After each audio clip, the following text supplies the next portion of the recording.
हमने सोचा तो यही था कि या तो मैं मरूँगा तो मेरे साथ में ही लगा देना, या तो उन लोगों को सज़ा मिल जाए तब। लेकिन कुछ ऐसी बातें हुई, बच्चों ने कहा कि पापा सपने में आए, हालाँकि मेरे सपने में तो नहीं आए। बच्चियों ने कहा कि बोल रहे हैं कि पापा छोड़ दो, हमको वो लोग क्यों बाँध के रखे हैं। तो हाँ, बड़ी बात मेरे लिए ये है कि सांसद जी रिप्लाई ज़रूर करते हैं। जी, ज़िम्मेदार तो मैं हूँ ना, इस परिवार की ज़िम्मेदारी मेरे ऊपर है ना, तो ऐसा कदम उठाने से पहले मैं उनको समझा। साथियों नमस्कार। और इस समय मौजूद हैं जनपद जौनपुर में और अनुराग यादव के घर पर। हमारे साथ अनुराग यादव के पिताजी हैं। आज एक खास मुद्दे पर हम बात करने के लिए आए हुए हैं। 2 दिन पहले ही हम लोगों ने बयान लिया था। अनुराग की बहन स्वाति यादव ने कहा अगर हमको न्याय नहीं मिलेगा तो एक दिन वो सुनिश्चित कर देंगी कि वह जो है थाने के सामने पूरे परिवार सहित आत्महत्या कर लेंगी और इसकी जिम्मेदारी शासन, प्रशासन और न्यायपालिका की होगी। तो जैसे ही वो वीडियो डाला गया, तमाम लोगों जो हमारे दर्शक हैं उनकी क्रिया प्रतिक्रिया आने लगी। कुछ लोगों ने धैर्य का भी जो है कमेंट किया, कुछ लोगों ने कहा नहीं भरोसा रखिए, न्याय मिलेगा, देर से ही सही लेकिन न्याय मिलेगा। तो इस समय हम अनुराग के पिताजी से ही जानने का प्रयास करेंगे कि स्वाति यादव ने जो कहा है इसके बारे में आप क्या सोचते हैं? नहीं देखिए भैया, बच्चियां हैं, अपरिपक्व हैं और ये कायराना हरकत हम तो नहीं करने देंगे अपने बच्चों को। नासमझ है, बहुत ज़्यादा परिपक्वता नहीं है, तो अब चूंकि अंदर से दुखी हैं, हम लोग तो टूट चुके ही हैं, लेकिन ये कायराना हरकत हम लोग नहीं करेंगे। बहुत ज़्यादा दिक्कत अगर हो जाएगी तो यहाँ से चले जाएंगे, कहीं दूसरी जगह चले जाएंगे, लेकिन ये आत्महत्या की बात और शासन प्रशासन न्यायपालिका पे बच्चे हैं सवाल उठा देते हैं। शासन प्रशासन और न्यायपालिका ने 95 में जो जितने फर्जी मुकदमे लालता ने हमारे ऊपर किया था सब कैंसिल कर दिया। पट्टा खारिज करवाने के लिए कहे जो था तो न्यायपालिका ने ही कैंसिल किया, रद्द किया मुकदमा। शासन प्रशासन भी है, अपना कानून काम करेगा, थोड़ा सा वक्त लगेगा। तो बच्चे हैं वो उतनी समझदारी उनके पास नहीं है, अभी पढ़ लिख रहे हैं, कितनी एज है उनकी। प्रोसीजर है जी, प्रोसीजर है और वो चीजें मैं जानता हूँ। बच्चियां बोल जाती हैं तो उसके लिए मैं सबसे क्षमा प्रार्थी हूँ कि कोई लोग अन्यथा न लीजिए। जी, अभी वो बच्चे हैं, कितने दिन के हैं, फिर भी इतना बोलती हैं, समझ लीजिए ना कि अब क्या बताएं। लेकिन जब वो बोल रही थी जैसे लग रहा था कि वो बहुत आहत होकर बोल रही हैं। जी, तकलीफ में देखिए भैया पूरी जिंदगी तकलीफ में रहेंगे। जिस बहन के सामने उसका इकलौता भाई काट दिया जाए यार, क्या कहेगी वो आप बताइए। और एज कितनी उसकी है? 19 साल। छोटी वाली है 16 साल, 17 साल। तो इतनी कम एज में बच्चे इतनी भयंकर घटना देखें, इतना बड़ा मंजर देख के बर्दाश्त करके बैठे हैं, तो भूल जाते हैं, नहीं खुद को काबू कर पाते। लेकिन शासन प्रशासन अपना काम कर रहा है, सुरक्षा व्यवस्था मिली है, प्रशासन की ही देन है ना। अभी बच्चियों को लिवा के गए हैं, तो अब क्या एकदम वीआईपी ट्रीटमेंट हो जाए तुरंत का तुरंत? ऐसा तो नहीं है कि तुरंत इंजेक्शन लगा दो फायदा हो गया। सिस्टम है, अपना काम करेगा। लेकिन उनका कहना था जैसे बेल मिल रहा है, पहले राजेश को मिला, फिर लालमोहन को मिल गया, राजकुमार को मिल गया। इस तरह से बेल मिलने से मतलब उनको तो कुछ ना कुछ लाभ मिल रहा है। मेरी बात सुनिए, वो एक कानूनी प्रक्रिया है, वो बेल मिलेगी। वो जी, बोल रहे थे अगर हमारी तरफ से भी कुछ कदम आगे नहीं बढ़ता। इतने जल्दी नहीं होगा यार, इतने जल्दी नहीं होगा ना। वो बच्चे हैं, उनको कोर्ट की प्रक्रिया क्या पता। हम तो बचपन से मुकदमा लड़े, हम जानते हैं ना। हमने पहले ही कहा था कि इसी तरह छूट के वो लोग आ जाएंगे, बेल मिल जाएगी, फिर कानूनी प्रक्रिया लंबी चलेगी। सजा कब होगी पता नहीं, मेरे जीते जी सजा हो जाएगी या मेरे मरने के बाद होगी। तो ये सारी चीजें, बहुत सारी चीजें बच्चियां नहीं जानती, मैं तो समझता हूँ, जानता हूँ। अच्छा, आप लोग परिवार में एक दूसरे से कभी दुख नहीं बांटते हैं? बोलती हैं कि हम अलग कमरे में रोते हैं, माँ अलग कमरे में, आप अलग जगह रोते हैं। कभी आपस में मिलके समझने का प्रयास नहीं करते हैं? नहीं यार, क्या समझें, आपको बता दें कि हम लोग का जो सबको मिलाने का कड़ी था ना, वो टूट गया। एक भाई। अब वो एक दोस्त की तरह था, हम सब लोग साथ में बैठते थे। अब उसके न रहने से अब बड़ी-बड़ी बच्चियां हैं, तो मैं हमेशा उनके साथ में तो बैठ नहीं सकता। उनको पढ़ना है, लिखना है, खेती-बाड़ी का काम भी करना है। अब शाम को, रात को तो बच्चा था तो सब लोग साथ में बैठते थे। जी, अब बच्चियाँ हैं, मैं उनके साथ खुद ही नहीं बैठता। उनकी माताजी हैं, अब उस माँ को क्या कहेंगे हम? हुँ, क्या ख्वाहिश है? अब वो ना जैसे परिवार हमारा ना सब एकाकी हो चुका है। हम लोग जल्दी आपस में बात भी नहीं सब कर पाते। अपना-अपना दुःख बाँट लिए हैं।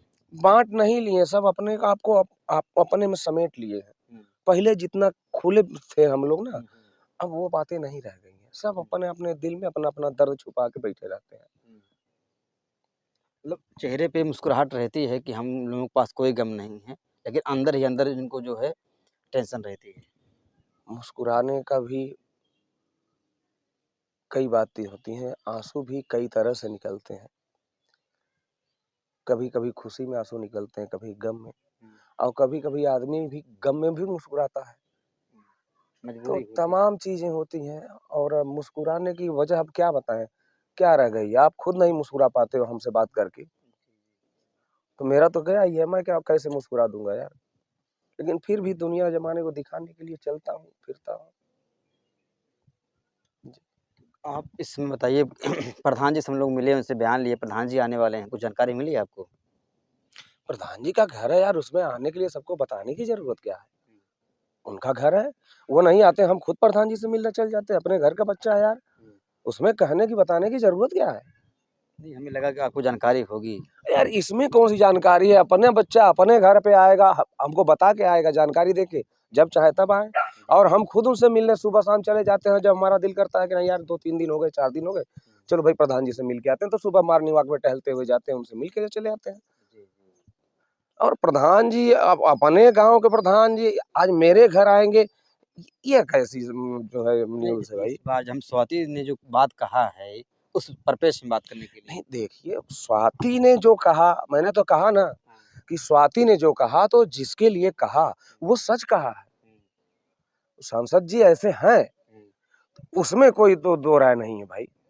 हुँ, मैसेज का जवाब भी देते हैं, बच्चियों से हाल-चाल कर लेते हैं हुँ, और बोलते हैं कि जहाँ कहीं भी दिक्कत हो, हमको तुरंत फ़ोन कर देना। भाई चूँकि देखिए मेरा परिवार डरा हुआ है, जी, समझ रहे हैं भैया? जी, जी, तो कोई एक इंसान ऐसा है जिसके ऊपर हमारी बच्चियों ने भरोसा किया है, भगवान की तरह, जी, तो वो उनसे बात कर लेती हैं, तो इसमें कोई बड़ी बात तो नहीं है। हाँ, बड़ी बात मेरे लिए ये है कि सांसद जी रिप्लाई ज़रूर करते हैं। हुँ। जी, मतलब तुरंत रिप्लाई देर करते हैं। सवेर लेकिन रिप्लाई आता है। नहीं, आप 5 मिनट से 10 मिनट के अंदर रिप्लाई आ जाता है कि क्या है, कोई दिक्कत तो नहीं बेटा? अच्छा, अच्छा। जी, तुरंत रिप्लाई आता है। तो ऐसी बात नहीं है हुँ, और सांसद जी वाक़ई जैसा हमने सुना था, हुँ। पहली बार गरीबों तो के देखा। मसीहा। जी भैया जी, हैं यार, हैं। तो वही प्रधान जी बोले कि हम भी जाएँगे, थोड़ा समझाएँगे स्वाति को कि इस तरह से कदम के बारे में ना सोचे, ना ही इस तरह से कोई बात करें। नहीं, हम खुद समझा लेंगे, ऐसी बात नहीं है, बच्चियाँ हैं। अरे भैया, बड़े-बड़े लोगों की ज़ुबानें बंद हो जाती हैं यार। जी, जी, जी, बच्चियाँ हैं, मर्माहत हैं, जी, चोट लगी है उनको, ठेस लगी है, तो मन में तमाम ख़्यालात आते होंगे। ज़िम्मेदार तो मैं हूँ ना, जी, इस परिवार की ज़िम्मेदारी मेरे ऊपर है ना, तो ऐसा कदम उठाने से पहले मैं उनको समझाऊँगा ना कि मर जाने के बाद क्या मिलेगा? उसको तो और आसानी हो जाएगी कि चलो यार कोई नहीं रह गया, सब खाली हो गया।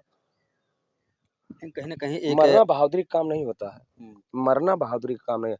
सुसाइड आत्महत्या करना कायराना हरकत है। जी, इसलिए मैं कभी भी इस पक्ष में नहीं हूँ और हुँ, स्वाति को मैंने समझाया भी कि बेटा ठीक है, बोली पापा क्या करें बहुत दिल नहीं लगता तो कहीं तो बोल दिए थे। हमने कहा नहीं इस तरह से नहीं बोलते।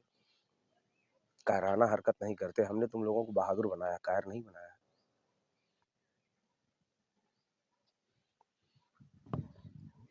तो आइए हम अभी हम बात कर रहे थे अनुराग यादव के पिताजी से और हम एक चीज़ ये भी जानने का प्रयास करेंगे, अक्सर ये होता है अगर किसी की जो है इस तरह से मामला होता है, तो लोग अस्थि का जो विसर्जन करते हैं, वो ये होता है कि न्याय मिलने के बाद एक प्रतिज्ञा रहती है, एक एक जो है ये रहता है कि हाँ, प्रतिशोध रहता है कि न्याय मिलने के बाद ही अस्थि का विसर्जन करेंगे।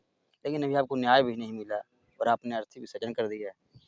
भैया हमने सोचा तो यही था कि या तो मैं मरूँगा तो मेरे साथ में ही लगा देना हुँ, या तो उन लोगों को सज़ा मिल जाए तब। लेकिन कुछ ऐसी बातें हुई बच्चों ने कहा कि पापा सपने में आए, हालाँकि मेरे सपने में तो नहीं आए। हुँ, बच्चियों ने कहा कि बोल रहे हैं कि पापा छोड़ दो, हमको वो लोग क्यों बाँध के रखे हैं। तो अनुराग सपने में आया था? जी, बच्चियों के सपने में आए थे और वो उनके जो कोच थे उनको। अच्छा, अच्छा। मेरे मेरे तो दोनों लोग के सपने में आज तक नहीं आए। हुँ।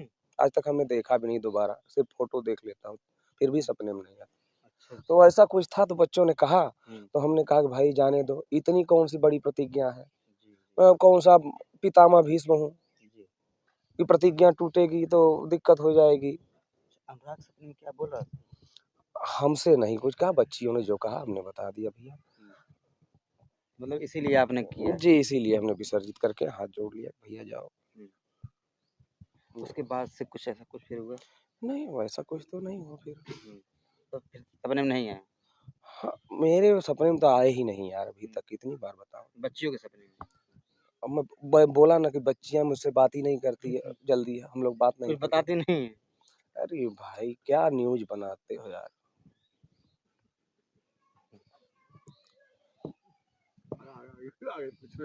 ये तो यही का काम बात हुई कि हरि बोले, हरि ने सुना, हरि गए हरि के पास, एक हरि पानी में कूदे, एक हरि भये उदास।